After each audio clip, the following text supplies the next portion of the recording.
नमस्कार बच्चों, अभी आपने पाठ 12 पढ़े। पाठ 12 आप पढ़ चुके हैं। आज है पाठ 13। पाठ 12 में आपने कालिदास के बारे में सुना, लेकिन अब है पाठ 13। इसमें हिमालय पर्वत, पाठ 13 हिमालय पर्वत का वर्णन किया गया है। यह त्रयोदशा पाठा। तो भारतः एकः महान देशः अस्ति। भारत माने भारत, एकः माने एक, महान माने महान, देश माने देश, अस्ति माने भारत एक महान देश है। क्या है भारत? भारत एक महान देश है। अत्र विविधा रूपा प्रकृति वसति।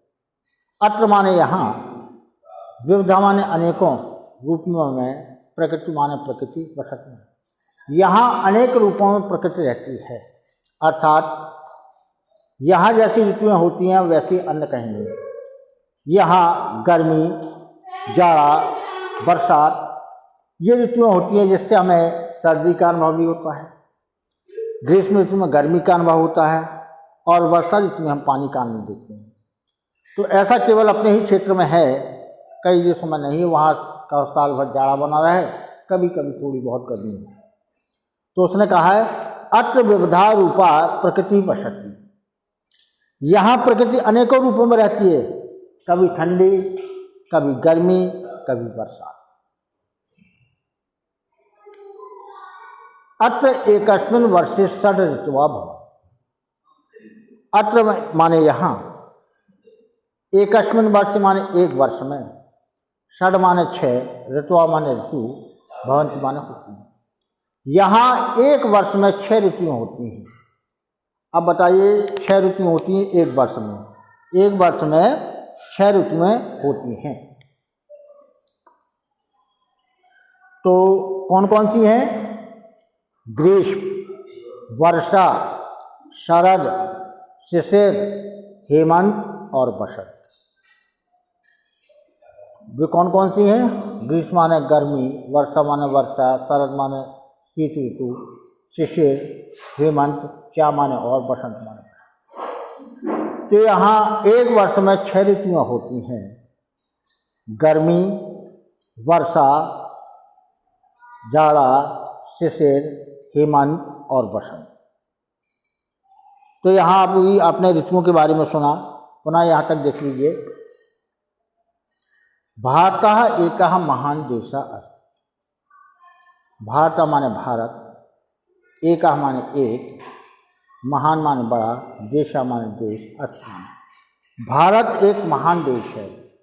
कैसा है हमारा भारत? भारत एक महान देश है। अत्र विविधा रूपा प्रकृति वसति। अत्र माने यहाँ, विविधा माने अनेक, रूपा माने रूपों में, प्रकृति माने प्रकृति, वसत माने रहती है। यहाँ प्रकृति अनेक रूपों में रहती है।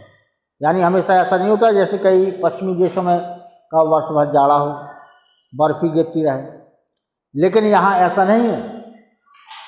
तो अत्र विविधा रूपा प्रकृति वसति। यहाँ प्रकृति अनेक रूपों में रहती है। तो कैसे? अत्र एकस्मिन् वर्षे षड् ऋतवः भवन्ति। अत्र माने यहाँ, एकस्मिन् वर्ष माने एक वर्ष में, षड् माने 6, ऋतुआ माने ऋतु, भवन्ति माने होती हैं। यहाँ एक वर्ष में 6 ऋतुएं होती हैं। कितनी होती हैं? एक वर्ष में 6 ऋतुएं होती हैं। और वो है ग्रीष्म माने गर्मी, वर्षा, शरद, शिशिर, हेमंत और बसंत। यहाँ एक वर्ष में 6 ऋतुएं होती हैं। गर्मी, वर्षा, शरद, शिशिर, हेमंत और बसंत। ऋतूनाम जनकः हिमालय अस्ति। ऋतूनाम माने ऋतुओं का, जनका माने पिता या उत्पन्न करने वाला, हिमालय माने हिमालय, अस्ति माने यहाँ ऋतुओं को उत्पन्न करने वाला हमारा हिमालय पर्वत है। अर्थात हिमालय पर्वत ना हो तो ये ऋतुओं का परिवर्तन तो अत्र ऋतु नाम जनक हिमालय अस्ति। यहाँ पर ऋतुओं को उत्पन्न करने वाला हिमालय पर्वत है, अर्थात जैसे समुद्र से उठने वाले बादल कहाँ चले जाते हैं, हिमालय से जाकर ठंडे होकर पुनः लौट आते हैं, और नहीं तो यहाँ वर्षा ना हो वो बादल आगे की ओर निकल जाए। हिमालय उनको रोकता है और ठंडा करके हमारे प्रदेशों में भेजता है। इसके कारण यहाँ बरसात भी होती है, नहीं तो ये वो बादल ना टकराए तो वो आगे भी निकल सकते थे और यहाँ बरसात ना हो। तो उसने कहा है ऋतु नाम जनका हिमालय अस्ति, ऋतुओं को उत्पन्न करने वाला हिमालय पर्वत है, इसी के कारण ऋतुएं उत्पन्न होती हैं। हिमालय पर्वता नाम राजा अस्ति, हिमालय माने हिम धन आलय यानी बर्फ का पहाड़, पर्वता नाम माने पर्वतों का, राजा माने राजा, अस्ति माने हिमालय पर्वत पर्वतों का राजा है, अर्थात सबसे ऊंची चोटियां हैं। एवरेस्ट, कंचनजंगा, धौलागिरी ये सब ऊंची सर्वोच्च चोटियां हैं। तो हिमालय पर्वता नाम राजा अस्ति, हिमालय पर्वतों का राजा है। हिमालय भारतस्य उत्तर दिशायां स्थितः वगाह अस्ति, हिमालय भारत के उत्तरी दिशा में स्थित है। वगाह माने स्थित है। देखिए कहाँ पर स्थित है, हिमालय माने हिमालय, भारत माने भारत के, उत्तर दिशाया माने उत्तरी दिशा में, स्थिता माने स्थित, अस्ति। तो हिमालय पर्वत हमारे देश के उत्तरी दिशा में फैला हुआ है। कहाँ फैला हुआ है? उत्तरी दिशा में, यानी हिमालय हिमधनालय यानी बर्फ का पहाड़, भारत माने भारत के, उत्तर दिशा माने उत्तरी दिशा में, स्थिता माने स्थित है, वगाह माने फैला हुआ, अस्ति माने। तो हिमालय पर्वत भारत की उत्तरी दिशा में फैला हुआ है, यानी उत्तर में हिमालय पर्वत की चोटियां चली जाती हैं। तो हिमालय भारत के उत्तर दिशा में फैला हुआ है। हिमालय से असंख्यानि शिखराणि सन्ति, हिमालय से माने हिमालय की, असंख्यान माने बहुत सी, शिखराणि माने चोटियां हैं। हिमालय की असंख्य चोटियां हैं, छोटी बड़ी बहुत सी चोटियां हैं। तो हिमालय पर्वत की बहुत सी चोटियां हैं। हिमालय से उन्नत शिखरेषु हिमं तिष्ठति, हिमालय से माने हिमालय की, उन्नत माने ऊंची, शिखरेषु माने चोटियों पर, हिमम माने बर्फ, तिष्ठति माने रहती है। हिमालय की ऊंची ऊंची चोटियों पर बर्फ जमी रहती है, अर्थात हिमालय की ऊंची चोटियों पर क्या रहता है? बर्फ। तो हिमालय की ऊंची चोटियों पर बर्फ रहती है। अत्र मेघा विश्राम्यन्ति हिमं वर्षन्ति, अत्र माने यहाँ, मेघा माने बादल, विश्राम्यन्ति माने विश्राम करते हैं, हिमम माने वर्षा, हिमम माने बर्फ, क्या माने और, वर्षन्ति माने बर्फ। यहाँ आकर बादल विश्राम करते हैं और बर्फ की वर्षा करते हैं। देखिए वहाँ बर्फबारी होती है तो बादल आते ठंडे होकर की पाले की तरह वहीं पर गिर जाते हैं, यानी बर्फ कौन गिराता है? बादल।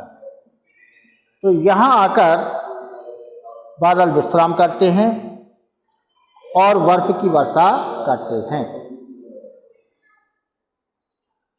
तो अस्मात् हिमालयात् अनेका नद्याः निस्सरन्ति, अस्मात् माने हिमालयात् माने हिमालय से, अनेका माने बहुत सी, नद्या माने नदियाँ, निस्सरन्ति माने निकलती हैं। इसी हिमालय से बहुत सी नदियाँ निकलती हैं। अस्मात् माने इसी, हिमालयात् माने हिमालय से, अनेका माने अनेकों, नद्या माने नदियाँ, निस्सरन्ति माने निकलती हैं। इस हिमालय पर्वत से बहुत सी नदियाँ निकलती हैं। क्या है, हिमालय पर्वत से बहुत सी नदियां निकलती हैं, गंगा, यमुना, गोमती, जितनी ये बड़ी नदियां हैं ये सभी हिमालय से निकलती हैं। और हिमालय से निकलने वाली नदियों में वर्ष भर जल रहता है। क्यों? कुछ नदियां जो मैदानों से निकलती हैं वो गर्मियों में सूर्य की गर्मी के कारण पानी उड़ जाता है और वो सूख जाती है। लेकिन हिमालय से निकलने वाली नदियां साल भर बरसते इसलिए रहती हैं कि जितनी भी गर्मी पड़ेगी, जितनी भी गर्मी पड़े,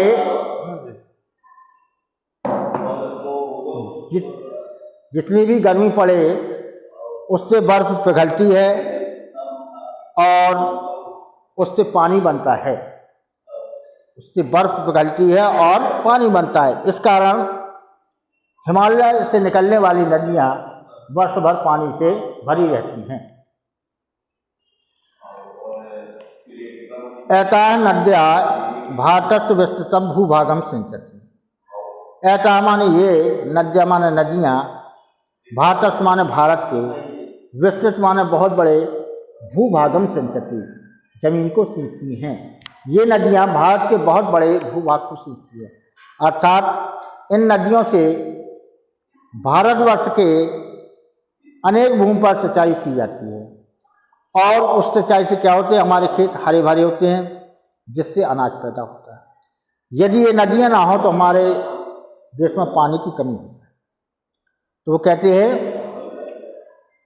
कि एता नद्या भारतस्य विस्तृतं भूभागम सिंचति। ये नदियाँ भारत के बहुत बड़े भाग को सींचती हैं।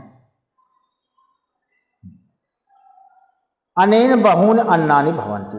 अनेन माने इनसे, बहून माने बहुत से, अन्नानि माने अनाज, भवन्ति बन, इनसे बहुत से अनाज पैदा होते हैं। जैसे चावल की खेती के लिए अत्यधिक पानी की आवश्यकता है, अन्य सभी फसलों के लिए पानी की आवश्यकता है, तो उन कमी को पूरा करने के लिए ये नदियाँ जल देती हैं और उन्हीं से नहरें निकालकर सिंचाई की जाती है, जिससे हमारे देश के खेत हरे भरे और बड़े दिखाई देते हैं।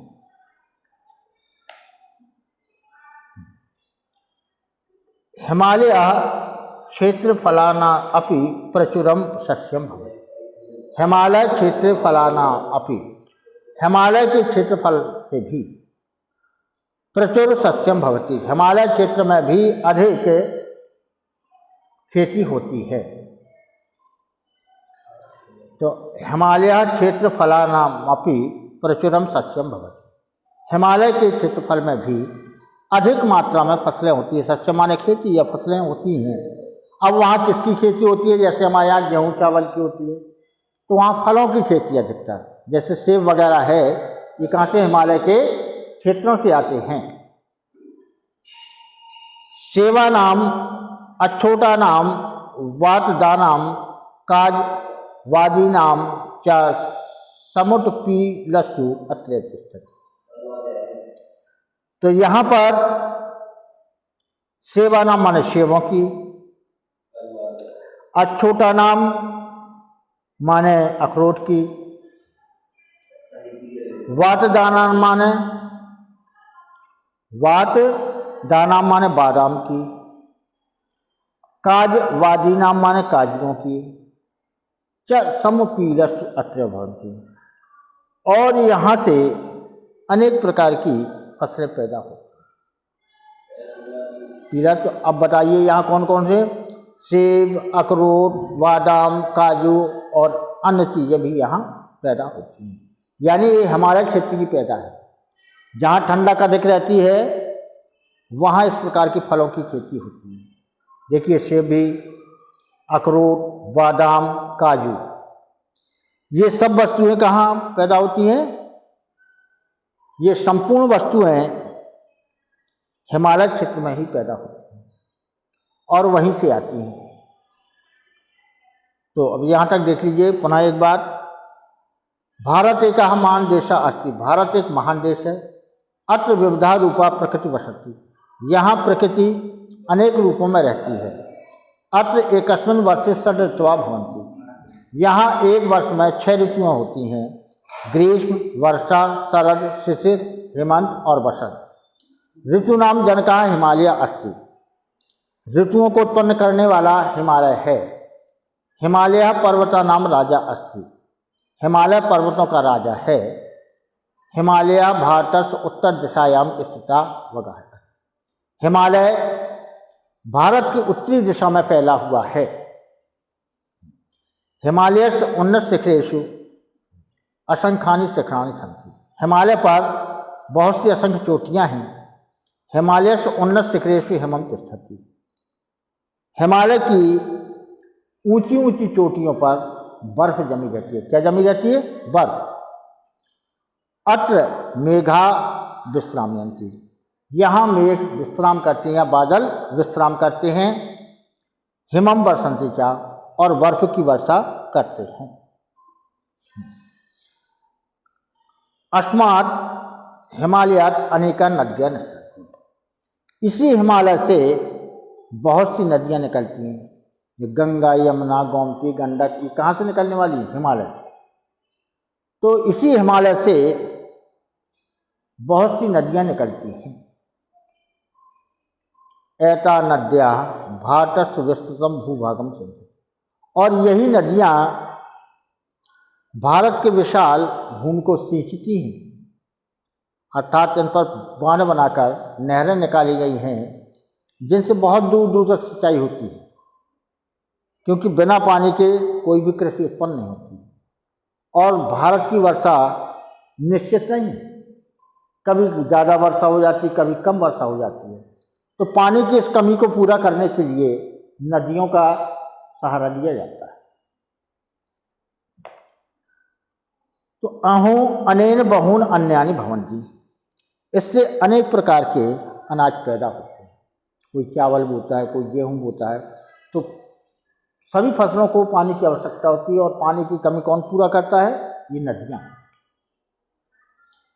हिमालय क्षेत्रे फलानाम अपि। हिमालय के क्षेत्रफल में भी प्रचुरम सस्यम भवति। अधिक मात्रा में फसलें होती हैं। अब वहाँ किसकी फसलें होती है?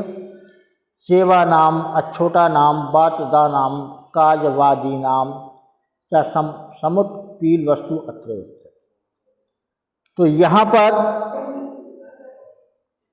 सेब, अखरोट, बादाम, काजू, अन्य प्रकार के फलों की खेती होती है। यानी सेब, बादाम, अखरोट जो महंगे मेवे हैं कहाँ पैदा होते हैं?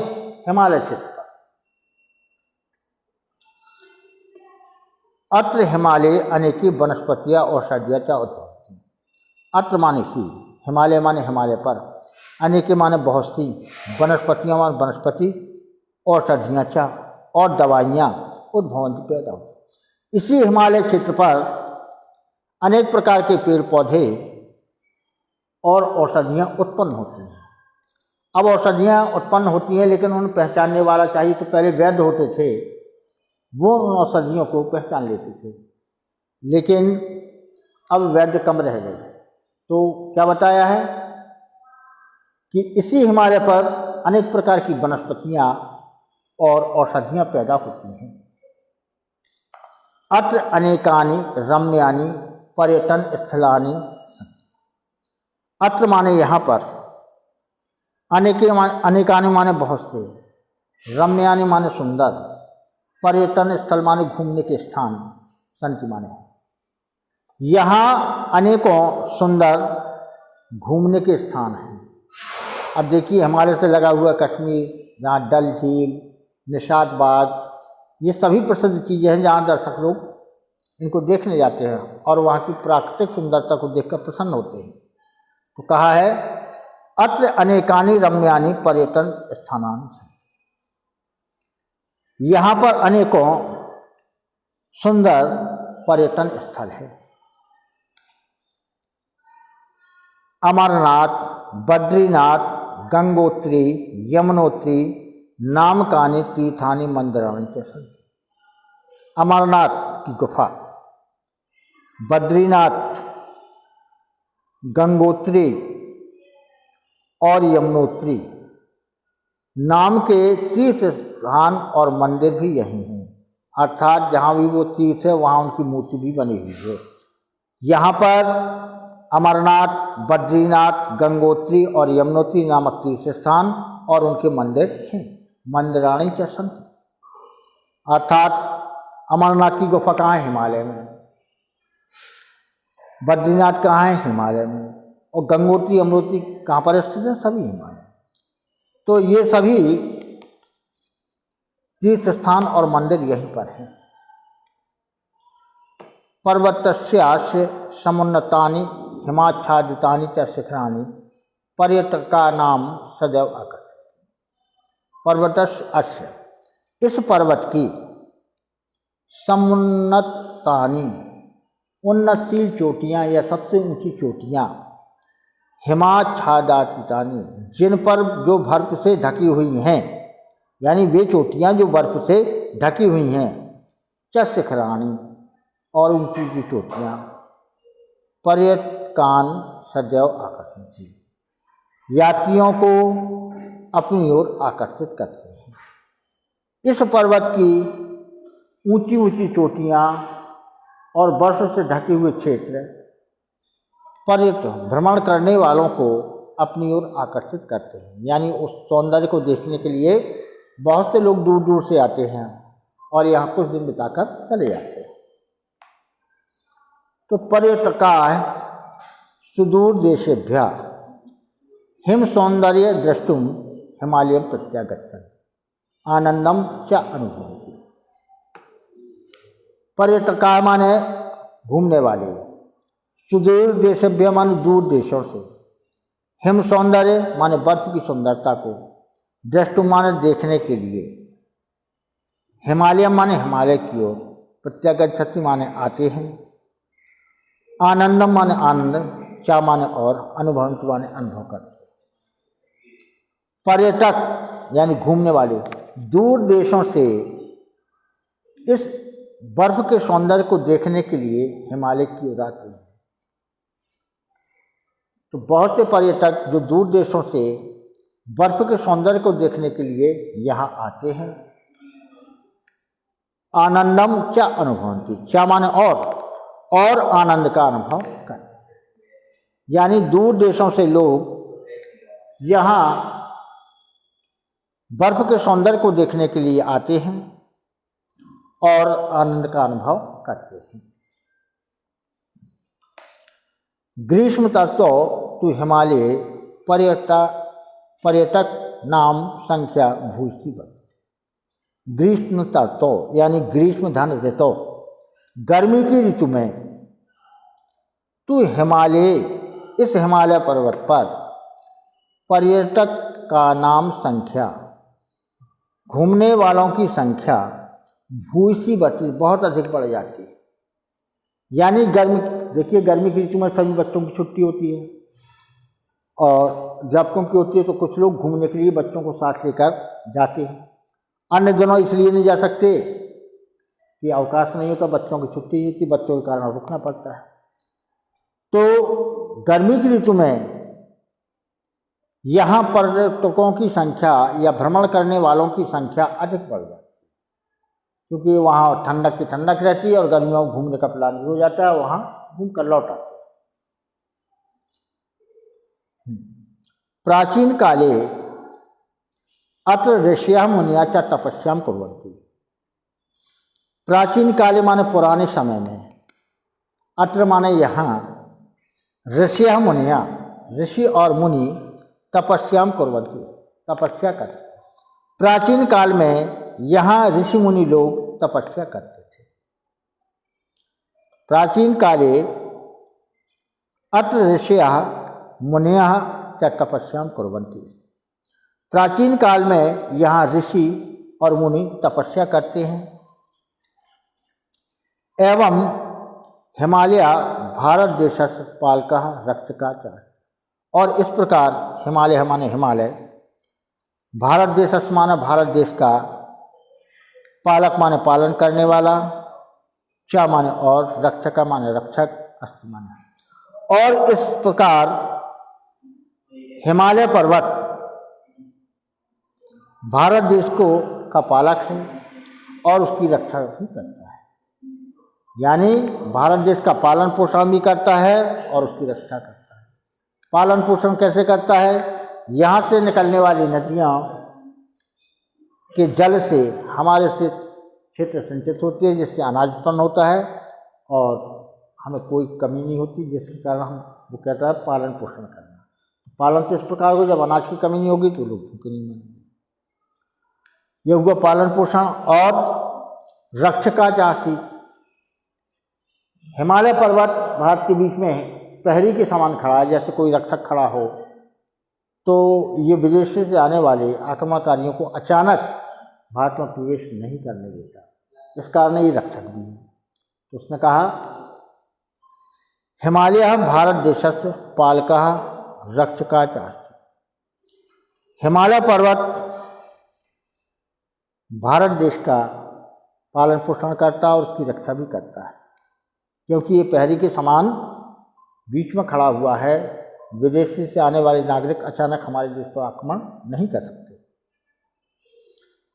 वयम भारत रक्षकम, हम सभी लोग भारत की रक्षा करेंगे। भारत पालकम, भारत का पालन करने वाले। भारत मुकुटम, भारत का मुकुट।